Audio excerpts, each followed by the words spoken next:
বিসমিল্লাহির রহমানির রহিম। আসসালামু আলাইকুম everyone, welcome back to my channel Rozina Habib blogs. আশা করি আল্লাহর রহমতে সবাই ভালো আছেন। আলহামদুলিল্লাহ আমরাও ভালো আছি। নতুন একটি ফ্যামিলি ব্লগস দেখার জন্য সবাইকে স্বাগত জানাই। ইনশাল্লাহ ভালো লাগবে। সকাল থেকে ব্লগটা শুরু করে দিয়েছি, রেডিমেড নাস্তা। তবে ভাজিটা আমি বাসায় তৈরি করেছি, ডিমটা সিদ্ধ করেছি, তাও কেতলিতে, ইলেকট্রিক কেতলিতে, যেহেতু গ্যাসের প্রবলেম। আর ভাজিটা তো একদম ভোরে যে রান্না করেছি তখন রান্না করে নিয়েছি আর কি। আর হচ্ছে রুটি আর হালুয়া বাইরে থেকে কিনে এনেছি, যেহেতু মেহমানের সামনে খাবার দিতে গেলে কিন্তু একটু ভালোভাবে না দিলে ভালো লাগে না, কিন্তু যতই গ্যাস না থাকুক। তো এই যে কেতলিতে কিন্তু ডিম সিদ্ধ করেছি, তা গরম পানি করে ভাতও রান্না করেছি, তারপর আবার এই যে মাংসটাও রান্না করে নিয়েছি, আর ডাল রান্না করেছি। তো এত কিছু আর দেখালাম না, খুব দ্রুত কাজ করছিলাম, কারণ হাজব্যান্ড অনেকগুলো মাছ পাঠিয়েছে। তো কি কি মাছ পাঠিয়েছে আপনাদের সাথে একটু শেয়ার করি। তো এখানে এই যে পাঙ্গাস মাছ অনেকগুলো পাঠিয়েছে, তারপরে শিং মাছ পাঠিয়েছে। পাঙ্গাস মাছ, শিং মাছ সবই একদম একটা জটিল মাছ, কারণ এগুলো খুব সুন্দর করে পরিষ্কার করে নিতে হয়, কারণ সবগুলো তো ল্যালপা ল্যালপা ভাব থাকে। তো সবচেয়ে বেশি আমার কাছে বিরক্ত লাগে হচ্ছে শিং মাছ পরিষ্কার করতে গেলে। তো শিং মাছটা আবার ঠিকমতো না পরিষ্কার করলে কিন্তু বাচ্চারাও খেতে চায় না, ওর আব্বুও খেতে চায় না, আমার হাজব্যান্ডও খেতে চায় না। তো এই যে দেখুন শিং মাছটা এমনি দেখতে একটু কালচা কালচা কালার। যদি ঠিকমতো পরিষ্কার না করি তাহলে আমার ছেলেরাও খাবে না, মেয়েটা তো আরও আগে না। তো আবার কিছু এখানে কই না, সরি, রুই মাছ পাঠিয়েছে। এই যে বড় সাইজ কয়েক পিস রুই মাছ বাসার জন্য এনেছিল, তো ওখান থেকে আবার আমাদের জন্য পাঠিয়ে দিয়েছে, বললো তোমাদের জন্য একটু পাঠিয়ে দিলাম।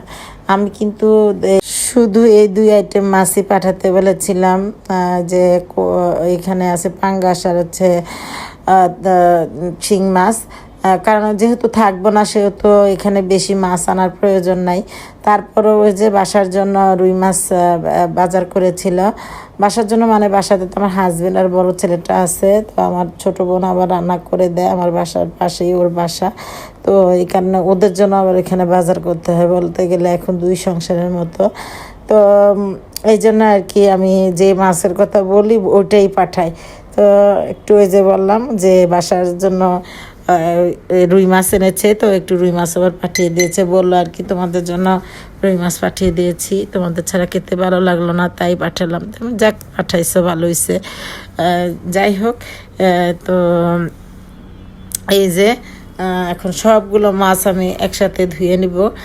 এটা একটা টিপস, যে মাছ বেশি করে যদি আনেন, এক সপ্তাহের জন্য মাছ আনলেন কয়েক আইটেম মাছ, তাহলে কি হবে, এভাবে ধুয়ে পরিষ্কার করে একবারে ফ্রোজেন করে রাখলে আপনি শুধু বের করবেন আর রান্না করবেন। এটা আপনার জন্য খুব উপকারী একটা টিপস।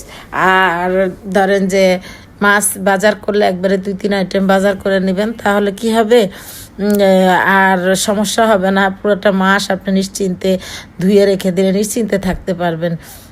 তো আমি এই কাজটা করি, আমি বাজার করলে মাছের বাজারটা অন্তত এক সপ্তাহের বাজার করি। আমার হাজব্যান্ড কিন্তু পছন্দ করে না এইভাবে অনেক মাছ বাজার করা। আমার হাজব্যান্ড বলে যে না, একেবারে মাছ খাবো হচ্ছে সতেজ সতেজ, কেন এক সপ্তাহের মাছ বাজার করতে হবে। তো আমি চিন্তা করি যে নিজে জব করি, সেহেতু অবশ্যই একটু নিয়ম করে নিয়ম শৃঙ্খলা করে চললে আমি একটু এগিয়ে যেতে পারি। যেমন এক সপ্তাহের মাছটা এনে ভালোভাবে পরিষ্কার করে ধুয়ে রেখে দিলে আমার আর একটা সপ্তাহের জন্য চিন্তা করতে হয় না।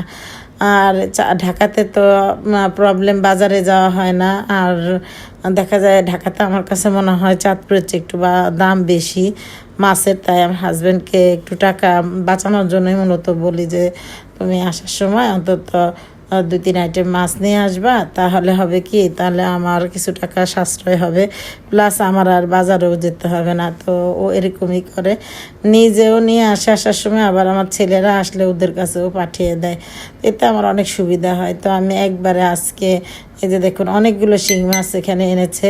তো শিং মাছগুলো, তারপরে পাঙ্গাস মাছ, তারপরে মুরগি সব কিছু কুটে ধুয়ে একদম বেছে রেখে দিব। আমার এখানে প্রায় দেখা যাবে যে 2 সপ্তাহের মতো ইনশাল্লাহ চলে যাবে। মাঝখানে যদি 1-2টা মুরগি লাগে সেটা ব্যবহার করব, কিন্তু মাছের আর প্রয়োজন হবে না। 2 সপ্তাহ 15 দিনের মধ্যে আমার হয়ে যাবে ইনশাল্লাহ। আমরা যে সদস্য আছি এখানে, আমরা তো এখানে আছি 4 জন, তো 4 জনের জন্য যথেষ্ট। তো এগুলো এখন সুন্দর করে আমি পরিষ্কার করে নিব। তো এই শিং মাছগুলো পরিষ্কার করতে করতে আমার হাতের 12টা বেজে গিয়েছে। আর আমি তো মূলত লোহার যে মানে তারের মাজনিটা আছে যে, ওই মাজনিটা দিয়েই আর কি সব ঘষে ঘষে পরিষ্কার করে নিই। তো পরিষ্কার করতে করতে আমার অবস্থা একদম খারাপ হয়ে গেছে। তো এতক্ষণ ধরে তো ভিডিও সম্পর্কে কথা বললাম, এখন একটু কিছু কথা বলি আপনাদের উদ্দেশ্যে। যে দেখি যে অনেকেই আসেন চ্যানেলে আসেন, কিন্তু দেখা যায় 2 দিন পর আনসাবস্ক্রাইব করে দেন। এটা কেমন ধরনের একটা ব্যাপার? আসলে মনে অনেক কষ্ট লাগে তাদের জন্য, যে আমি তো জীবনে কোনোদিন কাউকে আনসাবস্ক্রাইব করি না। যদি সাবস্ক্রাইব করি তো সাবস্ক্রাইব করা থাকুক, তো কী হয়েছে? আমার তো কোনো সমস্যা নাই। একজনকে সাবস্ক্রাইব করলে তার একজন সাবস্ক্রাইবার বাড়ে, তার একটা উপকার হয়। তো একেবারে যে আমার ভিডিও দেখে না কিংবা আমাকে সাবস্ক্রাইব করেনি দেখে তাকে যে আমার আনসাবস্ক্রাইব করে দিতে হবে, এটা তো একটা ছোটো লোককে একটা মন মানসিকতা। মনে কিছু নেবেন না আপনারা। আমি এই কথাটা আর কি অনেক দুঃখ করে বললাম, যে দেখলাম যে অনেকেই সাবস্ক্রাইব করেন, কিছুদিন পরে আনসাবস্ক্রাইব করে দেন। এটা তো ঠিক না। কারণ আমরা একটা সাবস্ক্রাইব করে দিছি, তাকে আনসাবস্ক্রাইব না করলে কী হয়েছে? আমাদের কোনো ক্ষতি হবে? চ্যানেলে কোনো ক্ষতি হবে না, বরঞ্চ ভালো হবে যে ওই মানুষটার একটা দোয়া দিবে। যাই হোক, এই যে ভিডিও সংক্রান্ত কথা বলে, এই যে আপনারা যারা শিং মাছ পরিষ্কার করতে কষ্ট হয় যাদের, তারা আপনারা এইভাবে এই তারের মাজনি দিয়ে সুন্দর করে শিং মাছগুলো পরিষ্কার করে নিতে পারে। দেখুন কত ময়লা, দেখবেন একটু পরে। এই যে দেখুন আমি কত সুন্দর করে পরিষ্কার করে নিয়েছি। তো আরও ডললে আরও সুন্দর পরিষ্কার হয়ে যাবে। যতটুকু হওয়ার হবে আর পারবো না, আমার হাত ব্যথা হয়ে গেছে। দেখবেন কতগুলো মাছ, এগুলো পরিষ্কার করতে করতে আসলে অনেক কষ্ট হয়েছে আমার। একা হাতে সব কিছু কাজ, তারপরে সংসার সব কিছু করতে যে একদম নিজেই অসুস্থ হয়ে পড়ে গেছি বলতে গেলে। গতকালকে ভিডিও দিতে পারিনি এই কারণে। হঠাৎ করে একদম অসুস্থ হয়ে পড়েছি। আসলে কি রাতের বেলা ঠিকমতো ঘুম হচ্ছে না, রান্না করতে দেখা যায় যে উঠে যাই বারবার। আজানের সময় উঠে তারপরে রান্না বাড়া করতে হয়, যেহেতু মেহমান আছে। নিজেদের জন্য এত চিন্তা করি না, মেহমানদের জন্যই বিশেষ করে বেশি চিন্তা করি। যাই হোক, দেখুন কতগুলো মাছ ধুয়ে নিয়েছি, এভাবে পরিষ্কার করে নিয়েছি। বললাম যে আর পারবো না, যতটুকু পেরেছি ততটুকুই করব। তো যেটা বলছিলাম আর কি, আমাদের মধ্যে অনেকেই আছেন যে এই কাজগুলো করেন। প্লিজ এই কাজটা করবেন না। শুধু আমার সাথে না, এটা সবার সাথেই বলি। আপনার সাথেও তো এই কাজটা হলে আপনার কাছে কষ্ট লাগবে না? আপনার খারাপ লাগবে না? যাকে সাবস্ক্রাইব করেছেন তো করেছেন, একটা মাত্র হাতের একটু স্পর্শ, এই তো। এমন না যে আপনি পুরো শরীর দিয়ে একদম জোর করে খেটে আপনাকে সাবস্ক্রাইব করতে হয়, এমন তো কিছু না। তো আপনারা কেন এই কাজগুলো করেন, যে একজনকে সাবস্ক্রাইব করে আবার আনসাবস্ক্রাইব করেন? এটা আসলে ঠিক না। আপনি নিজের উপরে জিনিসটা নিয়ে নেবেন, দেখবেন যে কেমন লাগে। যাই হোক, ভিডিও সংক্রান্ত কথা বলে, এই যে আমি কিন্তু আগে মুরগিটা কুটে ফ্রিজে ঢুকে রেখেছি। তো যে দেখালাম, এই যে এগুলো হচ্ছে ডিম, এগুলো হচ্ছে পাঙ্গাস মাছের কিছু ডিম ছিল, তারপরে শিং মাছের কিছু ডিম ছিল। তো ডিমগুলো আলাদা করে ধুয়ে রেখে দিয়েছি, রান্না করে নেব। তো এই যে এখন আমি সব কিছু সুন্দর করে মেজে ধুয়ে পরিষ্কার করে নিচ্ছি। আর ছেলের পরীক্ষা যেহেতু শেষ মানে সামনের মাসের 4 তারিখে পরীক্ষা শেষ হয়ে যাবে। আজকে 27 তারিখ, আজকে হয়েছে একটা পরীক্ষা, আবার 29 তারিখে একটা পরীক্ষা আছে।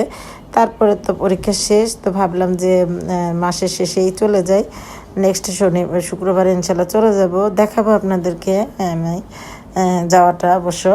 আর সেই জন্য অনেক প্রস্তুতি নিতে হচ্ছে, গুছানো লাগছে। সেই কারণে আর কি অনেক ব্যস্ত হয়ে গেলাম। তো এই যে দেখুন সব কিছু পরিষ্কার করে নিয়েছি। পরিষ্কার করে নিয়ে এই যে মাংসটা রান্না করেছি শুধুমাত্র, কারণ আর কোনো ভেজাল করিনি। মাংসটা দিয়ে চালিয়ে দেব। আর গত রাতের মাংস আছে, গতকালকেও মাংস রান্না করেছিলাম। আর এই গ্যাসের অবস্থাতে মাংসটাই সুইটেবল হয়, রান্না করতে সুবিধা হয় আর কি। যাই হোক, আজকের ভিডিওটা এই পর্যন্তই। আপনারা জানি না কারা আছেন এই পর্যন্ত ভিডিওর, প্লিজ একটা লাইক চেয়ে নিচ্ছি আপনাদের কাছে। একটা লাইক একটা শেয়ারের কাজ করে। আর একটা দুঃখের ব্যাপার এই যে আমরা কিন্তু যারা ব্লগাররা আছি তারাই কিন্তু একটা লাইক দিতে চাই না, এটা কিন্তু ঠিক না।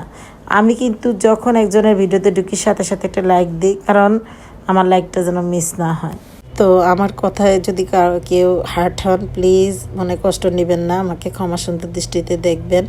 আর আমি যে কথাগুলো বলেছি একটু চিন্তা করে দেখবেন, আমি ঠিক কথা বলেছি না বেঠিক কথা বলেছি। আর যদি ভুল ত্রুটি হয় ক্ষমা সুন্দর দৃষ্টিতে আবারও বলছি দেখবেন, কারণ মানুষ মাত্রই ভুল আছে।